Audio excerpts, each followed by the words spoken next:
The next week, from February 28th to March 5th, I spend wonderful days and nights in a new world with a simple and sincere atmosphere. We drill 2 hours in the morning and the afternoon at a beautiful grassy cricket park. Even the officers are acting human. March 3rd, after the morning drill, Harvey McPhillips, Fitz, and myself dropped into a friendly pub for our usual before-lunch beer or 3, but 3 led to 6, and so on. And before long, hilarity reigned alone. I showed up more than an hour late for lunch and did my best to conceal my excessive happiness from the missus. Unfortunately, I tried to eat, got disgustingly sick, and found myself considerably ashamed before Mrs. Harwood, whose motherly understanding seemed far beyond her years.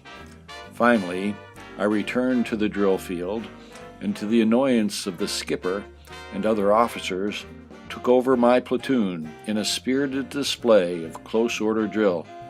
I survived about 5 wonderful minutes, and then was forcibly advised to take to shade and sleep, which I did, though not without righteously upholding my obvious ability to carry on. I awoke repentant, apologetic, and was strangely forgiven, with little reprimand.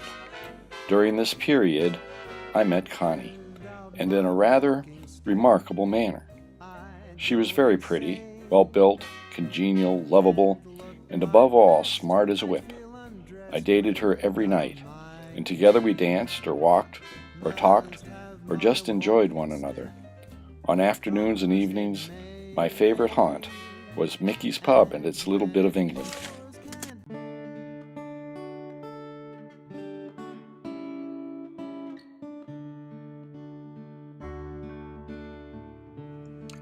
March 6th is a very sad day.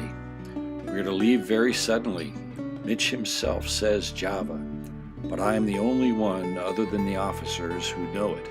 I met Connie after the matinee, induced her to go AWOL from the evening show, and proceeded to have one last jamboree. By various stimulation, I managed to forget Java and other worries and had a grand time. From 1 a.m. till 3:30, I sat with Connie in the garden. Finally, she walked with me to the drill field, and even followed along as we marched to the depot. Goodbye was at 4 a.m., sharply, and it was not an easy one. By 9:30 a.m. on March 7th, I was aboard the Argentina, which was being loaded with feverish haste. Guns and ammo of all caliber were in evidence everywhere. We sailed with 6 other ships at 4 p.m., convoyed by a cruiser and 4 cans. There is terrible, terrific tension aboard. Our destination is New Caledonia, a surprise and somewhat of a relief. The Japs are supposed to be racing us there, but somehow I'm not a bit alarmed for once.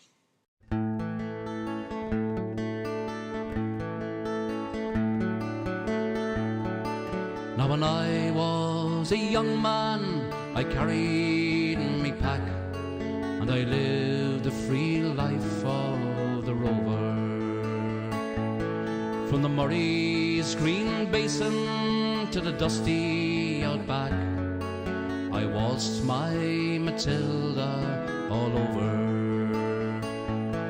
Then in 1915, my country said, son, it's time to stop rambling, there's work to be done. So they gave me a tin hat and they gave me a gun,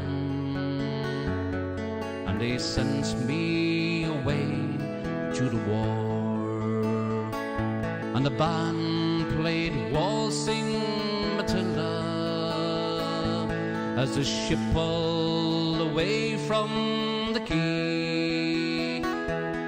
But amid all the tears, flag waving and cheers, we sailed off for Guadalcanal.